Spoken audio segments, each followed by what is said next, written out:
नमस्कार सर, मैं आनंद। स्वागत है आपका फाइनेंशियल फ्रीडम पाने के सफ़र पर। दोस्तों, आर्थिक आज़ादी के बिना जीवन में सब कुछ अधूरा अधूरा लगता है। इसलिए मैं अपनी जानकारी आप तक लाता रहता हूं, ताकि लोग थोड़ा थोड़ा पैसा सही जगह पे इन्वेस्ट करके अपने पैसे को अच्छे से ग्रोथ कर सकें, अच्छा रिटर्न पा सकें और साथ में फाइनेंशियल फ्रीडम उनको मिल सके। आज मैं जिस कमेंट पे बात करने वाला हूँ, एक कमेंट आया था मेरे पास में, मैं इनका नाम छुपा दिया ज़रा सा। आप शेयर मार्केट और म्यूचुअल फंड का हाल देख रहे हैं, कृपया करके लोगों को बेवकूफ़ बनाना बंद करो। आप लोग सिर्फ अपना भला देखते हैं। बिल्कुल ठीक। ये कमेंट ये कह रहा है कि हम लोग जो जानकारी आप तक लाते हैं, हम अपना भला देखते हैं, लोगों को बेवकूफ़ बनाते हैं। देखिए, वास्तव में बेवकूफ़ हम बनते क्यों हैं, ये बात भी सही है।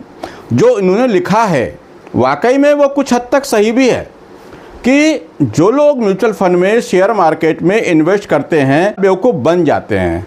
ऐसा क्यों होता है उस पर हम बात करेंगे, लेकिन उससे पहले मेरा आपसे एक निवेदन, कृपया चैनल को सब्सक्राइब कर दीजिए और नोटिफिकेशन के बटन को ऑन करके ऑल का घंटा दबा दीजिए। और हाँ, वीडियो अच्छा लगे तो अपने दोस्त भाई और अपनी व्हाट्सएप यूनिवर्सिटी में शेयर ज़रूर करें। और आपको मन में म्यूचुअल फंड को लेके कोई भी सवाल हो तो कमेंट बॉक्स में जाकर लिखें। मैं आपके सारे सवाल पढ़ता हूं और सबका जवाब देता हूं।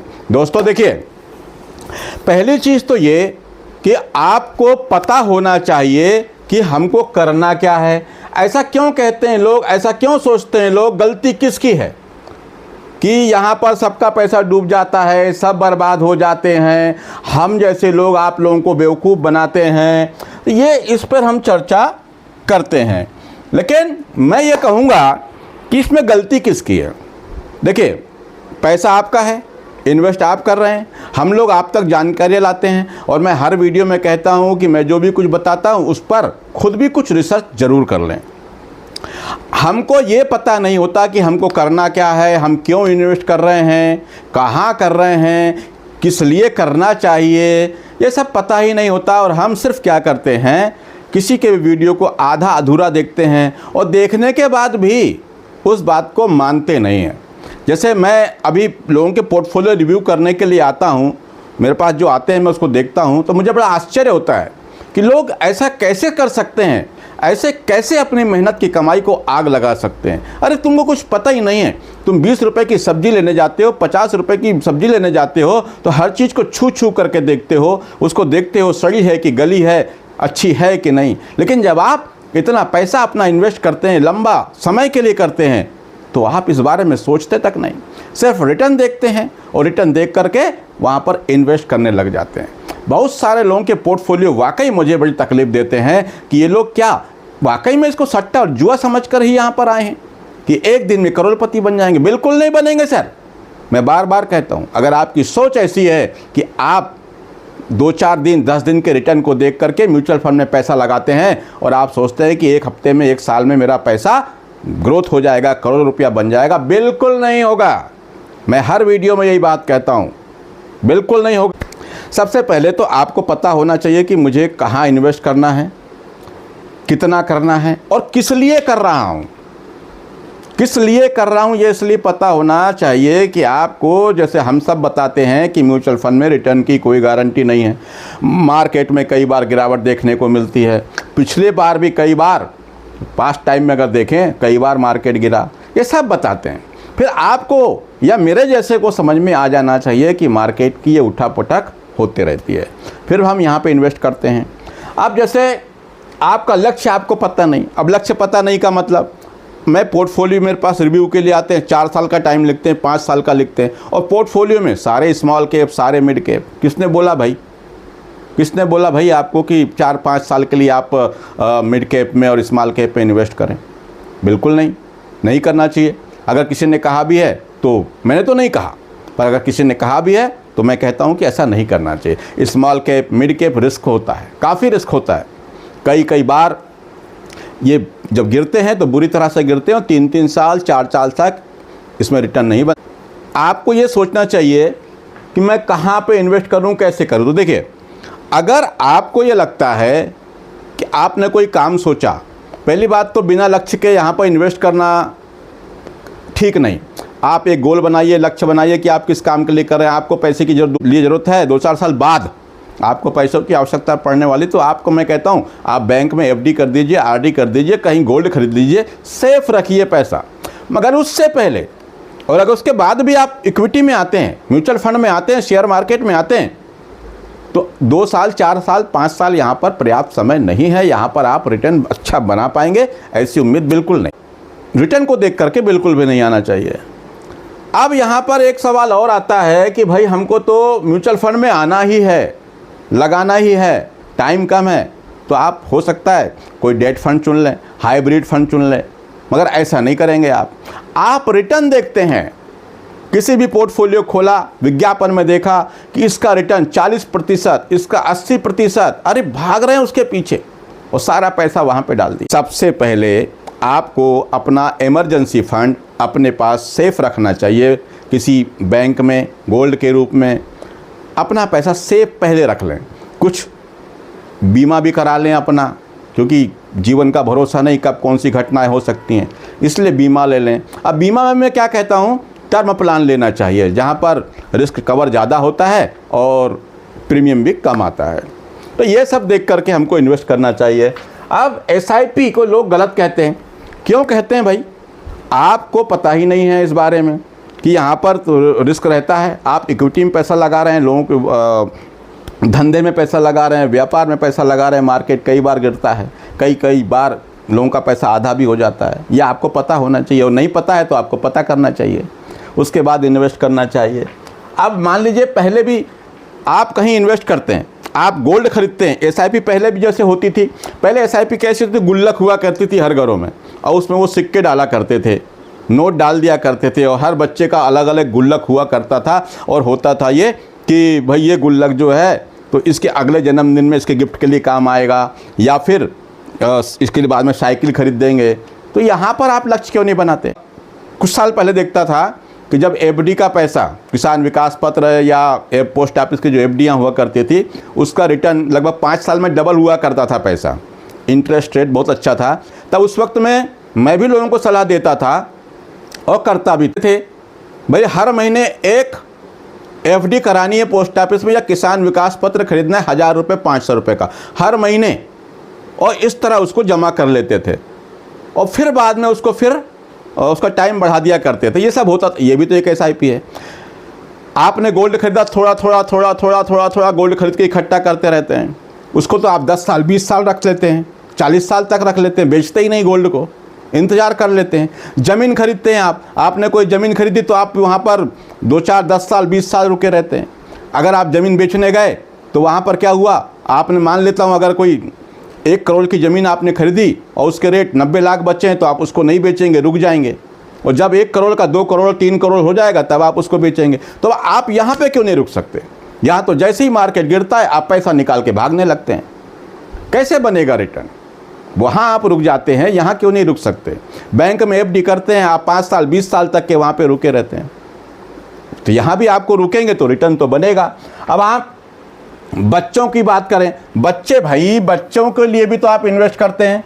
बच्चों को आप डॉक्टर बनाने के लिए, इंजीनियर बनाने के लिए किसी कॉलेज में भेजते हैं, इंस्टीट्यूट में भेजते हैं, तो कहीं भी थोड़ी करा देते हैं। अरे भाई डॉक्टर बनना है तो आप वहीं भेजेंगे ना जहाँ पे डॉक्टर बनने की पढ़ाई होती है। इंजीनियर बनना है तो वहीं भेजेंगे जहाँ इंजीनियर बनने की पढ़ाई होती है। ये थोड़ा ही कि आप कहीं भी एडमिशन करा देंगे। डॉक्टर बनना है, इस कॉलेज में एडमिशन करा दिया, इंजीनियर बनना है, यहाँ एडमिशन करा दिया, ऐसा तो नहीं करेंगे ना। तो यहाँ पर भी आप अपना लक्ष्य निर्धारित करिए ना, कि आप कितने समय के लिए, किस काम के लिए पैसा निर्धारित कर रहे हैं। शॉर्ट टर्म में है तो आप डेट फंड, एफडी, आरडी इनमें इन्वेस्ट करें, गोल्ड खरीदें, मगर ऐसा नहीं होगा। इक्विटी में जाएंगे और इक्विटी में भी आप लेंगे स्मॉल कैप, मिड कैप, तो रिस्क तो होगा भाई, रिस्क तो होगा। रिटर्न मत देखिए। मैं बार बार कहता हूँ अपनी मेहनत की कमाई को आग नहीं लगाना है, भले ही रिटर्न कम मिले। अब आपने बच्चे के लिए पढ़ाई किया, वहाँ भी तो आपने इन्वेस्ट किया, 20 साल तक इन्वेस्ट किया, 22 साल तक किया, 25 साल तक किया कि 25 साल बाद मेरा बेटा डॉक्टर बनेगा, इंजीनियर बनेगा, जॉब लगेगी, धंधा करेगा, व्यापार करेगा। यहाँ भी तो आपने 20 साल 25 साल का इंतज़ार किया। फिर म्यूचुअल फंड, शेयर मार्केट में क्यों नहीं करते? बोलेंगे सर हमको पता ही नहीं। अरे भाई पता नहीं है तो होना चाहिए। इन्वेस्ट करने से पहले हम अपने मेहनत की पगाही कमाई को कहीं भी थोड़ी डाल देंगे, पता करना चाहिए, समझना। खर्च किया है उसके लिए क्या ज़रूरी है कि वो बच्चा आपका साथ ही देगा? फिर भी आप इन्वेस्ट करते हैं ना, और लंबे समय तक बने भी रहते हैं। तो यहाँ भी रहिए आप, क्यों नहीं होगा। अब बात ये तो हो गई कि हमसे गलतियाँ क्या होती है। सीधी सी बात मैं ये कहूँगा कि अपने टाइम को देखिए, रिटर्न को मत देखिए। रिटर्न मत देखिए, टाइम देखिए कि आप कितने टाइम के लिए इन्वेस्ट कर रहे हैं। उस टाइप का म्यूचुअल फंड चुनिए, इक्विटी चुनिए, या फिर डेट चुनिए, या गोल्ड चुनिए। ये सब एसेट है ना, इसको इस तरह टाइम के हिसाब से चुनिए। अब क्या करना है, क्यों करना है, आपको नहीं पता तो गलती किसकी? कहीं ना कहीं हमारी ही गलती है कि हम उसको जानते नहीं। करना क्या चाहिए? तो देखिए, अगर कम समय का लक्ष्य है तो इमरजेंसी फंड पहले बना लें, बीमा कर लें, वो भी टर्म प्लान ले लें। 3 से 5 साल का अगर टाइम है आपके पास तो मैं कहूँगा म्यूचुअल फंड शेयर मार्केट में आना ही नहीं चाहिए। और फिर भी आ ही गए तो आप 70% पैसा सेफ जगह में लगाओ, जैसे गोल्ड में लगाओ, एफडी में लगाओ, आरडी में लगाओ। और जो बचा हुआ 30% पैसा है तो वहाँ स्मॉल कैप मत खरीद लेना, मिड कैप मत खरीद लेना, कोई पेनी स्टॉक में पैसा मत लगा देना। वो जो 30% पैसा भी है वो आपको लार्ज कैप कंपनी में, हाइब्रिड में, इंडेक्स फंड में, डेट फंड में लगाना चाहिए। 70% पैसा पूरा सुरक्षित रख लो, क्योंकि टाइम कम है। मार्केट जब गिरेगा 3-3 साल, 4-4 साल तक नहीं चला है, ऐसा पहले हुआ है। तो हमको अगर यहाँ भी लगाना है तो इन फंडों में लगाना चाहिए। अब यदि आपका टाइम ड्यूरेशन ज़्यादा है, आपको लगता है कि ये मेरे बच्चे की शादी के लिए, कॉलेज में पढ़ाई के लिए पैसा लगने वाला है और उसकी ज़रूरत मुझे 10 से 12 साल की है, तब आप क्या करना चाहिए? इक्विटी में, मिड कैप, स्मॉल कैप में 40 से 50% तक पैसा आप लगा सकते हैं। अगर आपका टाइम 10 से 12 साल है तो मिड कैप, स्मॉल कैप में भी पूरा पैसा नहीं, 40 से 50% तक पैसा ही लगाना चाहिए। और बाकी का 50% जो पैसा है वो सेफ इंडेक्स फंड या तुम्हारे debt fund, large cap company, यहाँ पर लगाना चाहिए। अब आपका जो टाइम ड्यूरेशन है लंबा है, आपको अभी उन पैसों का काम नहीं है, वो काम आपका 25 से 30 साल है बाद आने वाला है। तो आपको क्या करना चाहिए? अगर लक्ष्य 25 से 30 साल का तो आप मिड कैप, स्मॉल कैप में 60 से 70% लगा सकते हैं अपना पैसा। क्यों? क्योंकि जब आपका टाइम ज़्यादा हो गया, टाइम होराइजन बढ़ गया, तो आपको रिस्क सहने के लिए काफ़ी समय मिल गया। और इसमें कभी ना कभी मार्केट गिरेगा तो चढ़ेगा। मैं आगे दिखाऊंगा, पूरा चार्ट दिखाऊंगा आपको कि मार्केट की गिरावट कब कब हुई और कैसे रिटर्न मिले हैं। जो ये कहते हैं ना कि बेवकूफ़ बना रहे हैं, उसको समझिए आप, बेवकूफ़ कोई नहीं बना रहा है। हम खुद लालच में सट्टा जुआ समझ के रातों रात करोड़पति बनने के लिए यहाँ पर आते हैं, तब गलतियाँ होती है। अब आपका लक्ष्य 5 साल का है, 100% इक्विटी में क्यों पैसा लगा रहे हैं भाई? वो भी स्मॉल कैप में नहीं लगाना चाहिए। पैसे को सुरक्षित रखिए। अच्छा एक चीज़ और, अगर आपने लक्ष्य के करीब जब पहुंचने लग जाए, मैं पिछले वीडियो देखिएगा, मैं उसमें बता चुका हूं कि अगर आप अपने लक्ष्य के करीब पहुंचने लग गए, आपका लक्ष्य था, मान लो आपको कोई काम 12 साल, मान लीजिए चलो 2025 में ही आपको कोई काम था, तो आपको उस वक्त मैं क्या कहता हूं कि अगर आपको 25 में काम है तो 2 साल पहले 2023 से ही अपना थोड़ा थोड़ा पैसा इक्विटी मार्केट से निकाल करके सेफ जगह में लाना शुरू कर देना चाहिए। हो सकता है उसी समय मार्केट गिर जाए जैसे कि अभी गिरा हुआ है, तो इसलिए सेफ जगह पे रखना चाहिए। अब आप देखेंगे, मैं आपको दिखा रहा हूं 20 साल का निफ्टी 50 का रिटर्न चार्ट, फिर आप समझेंगे कि वाकई में हम जैसे लोग क्यों कहते हैं कि पैसा यहीं बनेगा। मैं अभी भी कहूँगा कि पैसा बनेगा तो इक्विटी में बनेगा, शेयर मार्केट में बनेगा, म्यूचुअल फंड में बनेगा। आप कहीं भी पैसा लगाएं, चाहे ज़मीन में लगाएं, गोल्ड में लगाएं, कहीं भी उतना रिटर्न आपको नहीं मिलेगा। हाँ, इतना है कि वो गोल्ड, वो ज़मीन फिजिकल है, आपके सामने दिखती है तो आपको लगता है, आप बार बार उसको छू के देखते हैं तो अच्छा लगता है, हाँ हाँ बिल्कुल मेरे पास है, मेरे पास है। क्या गोल्ड के दाम कभी नहीं गिरे? सोना कभी सस्ता नहीं हुआ? उसके भाव में उतार चढ़ाव नहीं होता? होता है, लेकिन आप तब उसको रखते हैं, तब आप उसको बेचने नहीं जाते जब तक बहुत ज़रूरी ना हो।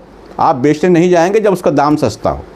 और दूसरी एक आदत लोगों में ये है कि जब कोई चीज़ सस्ती होती है तब नहीं खरीदते, चाहे सोना हो, चाहे ज़मीन हो, चाहे म्यूचुअल फंड हो, चाहे शेयर हो। जब उसके भाव बढ़ते हैं तब ही खरीदने जाते हैं, तब उनके दिमाग में आता है अरे महंगा हो रहा है ले लो, महंगा हो रहा है ले लो। सस्ता होता है तब नहीं खरीदेंगे। ये भी प्रवृत्ति हमारी एक गलत है। आइए हम 20 साल का निफ्टी का चार्ट देखते हैं। चलिए मैं दिखाता हूं आपको कि कहां कैसे बेवकूफ़ बनते हैं, क्यों बनते। देखिए सर, ये रहा आपका निफ्टी 50 का 20 साल का चार्ट। आप गूगल में भी जाकर के इसको सर्च मार के देख सकते हैं। यहाँ पर आप 2004 से चार्ट यहाँ पूरा आया नहीं है, 2004 से ही आया है 25 तक। तो आप देखिए इनके रिटर्न को देखिए, ये देखिए हर महीने का रिटर्न आपको यहाँ पे दिख रहा है। आप वीडियो को पॉज करके भी इसको अच्छे से देख सकते हैं। तो यहाँ पर क्या देखने मिल रहा है, आप देखिए ये हर साल का, ये देखिए 4, 5, 6, 7, 8, 20, 21, 22, 23, 25 में अभी जो मार्केट चल रहा है यहाँ पर अभी की स्थिति में 5 लगभग 6% माइनस में निफ्टी दिखाई दे रहा है। यहाँ पर 20 में देखेंगे कोरोना के टाइम में यहाँ पर निफ्टी गिरा था, 23% से ज़्यादा यहाँ पर गिरा था। 2011 में इस महीने में देखेंगे तो जनवरी में 10% से ज़्यादा गिरा था। 2008 में देखेंगे तो 16% से ज़्यादा गिरा था। और आप यहाँ पे देख सकते हैं कहाँ कहाँ कौन से महीने में कितनी गिरावट हुई। इस चार्ट को आप वीडियो को पॉज करके भी देख सकते हैं। लेकिन यहाँ पर आप ये भी देखें, अच्छे से समझें कि मार्केट में गिरावट कितनी बार हुई, उसके बाद मार्केट ने कैसा रिटर्न दिया। क्या मार्केट वैसे ही पड़ा रहा, रिटर्न बने ही नहीं लोगों के। तो चलिए उसको भी देख लेते हैं हम यहाँ पे ईयरली रिटर्न में। तो आप देख सकते हैं, देखिए मुझे तो यहाँ पर सिर्फ 3 बार ऐसी बड़ी गिरावट देखने मिल रही है। एक तो ये 2008 में यहाँ पर -51% से ज़्यादा का रिटर्न निफ्टी ने दिया। बहुत बड़ा क्रैश हुआ था 2008 का, वो रिकॉर्ड में दर्ज हो गया ऐसा माना जाता है। 51% से ज़्यादा माइनस रिटर्न दिया था। सोच रहे हैं आप, इसको भी देख के समझिए कि मैं कई बार कहता हूँ मार्केट में पैसा आधे से भी कम हो जाता है, पर लंबा समय है तो बने रहिए। अब यहाँ पर ये चीज़ देखिए कि मार्केट ने यहाँ पर 10% रिटर्न दिया, 36 दिया, 39 दिया, 54 दिया। 54 के बाद जब मार्केट गिरा 54% रिटर्न दिया। कब? 2007 में। लेकिन उसके बाद जब मार्केट गिरा तो कितना गिरा? 51। 54 का रिटर्न दिया और 51 गिरा। क्या कहेंगे आप? और उसके अगले ही साल जब मार्केट चला तो फिर 75% से ज़्यादा का रिटर्न बना के दिया।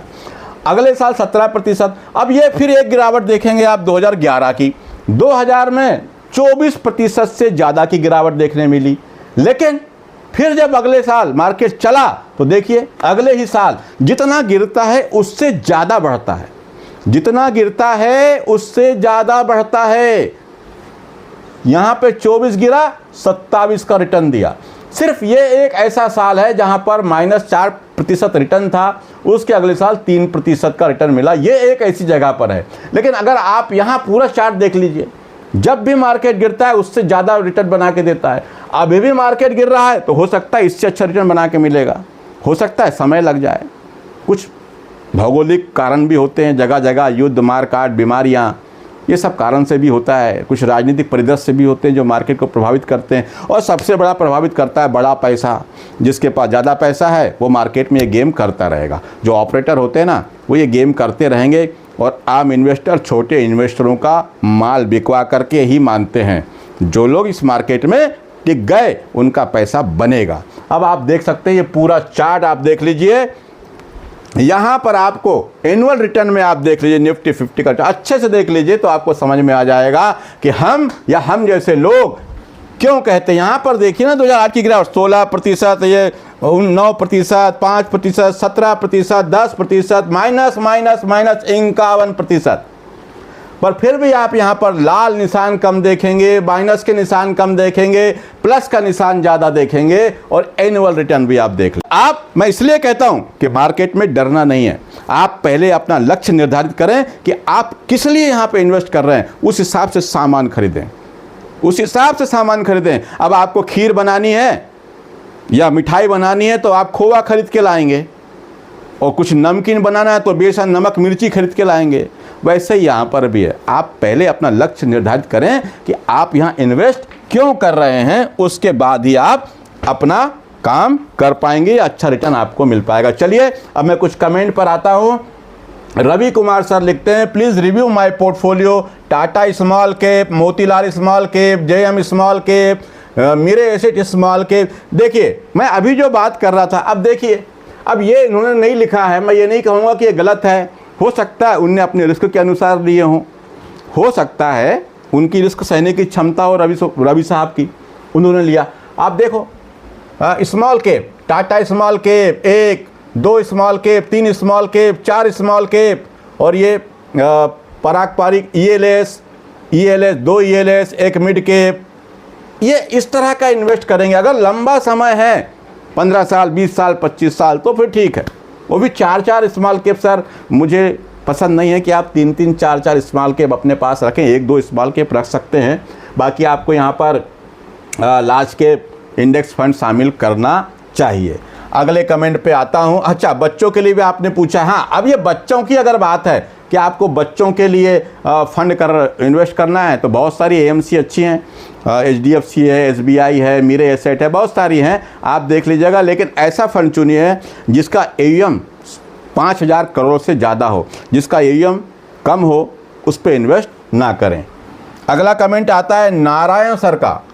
नारायण जोरदार ये लिखते हैं, सर मेरा पोर्टफोलियो सही या गलत? निप्पॉन इंडिया स्मॉल कैप, बंधन स्मॉल कैप। देखिए यहाँ भी 2 स्मॉल कैप, पैसा समझ में नहीं आया, 100 रुपये की 100 करोड़ है। हाँ, HDFC, फ्लेक्सी कैप, ये ठीक है, फिर भी आपका portfolio 1 small cap, 2 small cap, flexi cap, direct growth, ठीक है, ब्लू चिप, बढ़िया, ठीक है सर, आपका पोर्टफोलियो बढ़िया है, कंटिन्यू करें, मार्केट में लंबा समय दें, अच्छा पैसा बनेगा, बिल्कुल। रविंद्र सोनी सर लिखते हैं, सर माई PP, अच्छा, पारंपरिक फ्लेक्सी कैप फंड में और टाटा स्मॉल कैप में, बंधन स्मॉल कैप और एक्सिस स्मॉल कैप लमसम किया है, सही फंड है, बतलाइए। वही तो बात कर रहे हैं सर पूरे वीडियो में। ये सब डिपेंड करेगा कि आपके पास भी देख कितने स्मॉल कैप हैं। टाटा स्मॉल कैप 1, बंधन स्मॉल कैप 2, और ये एक्सिस का स्मॉल कैप 3। अरे भाई, आपकी रिस्क है तो आप रखें, ठीक है। आपने क्या है, पारंपरिक फ्लेक्सी कैप 1 ठो लिया, लेकिन मैं ऐसा नहीं करता। मैं इतना पैसा स्मॉल कैप में नहीं डालूंगा, क्योंकि मैं अपनी उम्र भी देखूंगा, मेरे पास टाइम कम है, आने वाले समय में कौन सा काम है। अगर आपका टाइम होराइजन ज़्यादा है, आप लंबे समय तक इन्वेस्ट रह सकते हैं, मार्केट से आपको डर नहीं लगता है, तो फिर आपका पोर्टफोलियो में सारे फंड अच्छे हैं। लेकिन अगर आप मार्केट गिरावट में भागेंगे तो नुकसान हो जाएगा। मैं कहता हूँ ऐसा पोर्टफोलियो बनाना ही क्यों चाहिए ज़्यादा रिटर्न? सेफ चाहिए रिटर्न, सेफ, सुरक्षित, पैसा सेफ रहना चाहिए। आप यहाँ पर चाहें तो फ्लेक्सी कैप तो है ही आपके पास, कुछ लार्ज कैप, मिड कैप को शामिल कर सकते हैं, बाकी आपकी मर्जी, पैसा आपका है। दोस्तों, म्यूचुअल फंड को लेके आपके मन में कोई भी सवाल हो तो कमेंट बॉक्स में जाकर लिखें, मैं आपके सारे सवाल पढ़ता हूं और सबका जवाब देता हूं। लेकिन हाँ, चैनल को सब्सक्राइब करना मत भूलिए, और वीडियो अच्छा लगे तो अपने दोस्त, भाई और अपनी व्हाट्सएप यूनिवर्सिटी में शेयर जरूर करें, ताकि सबको इस बात की जानकारी हो और वो सब बेवकूफ़ ना बने। चलिए दोस्तों, आज के लिए इतना ही। नमस्कार, जय हिंद, जय भारत।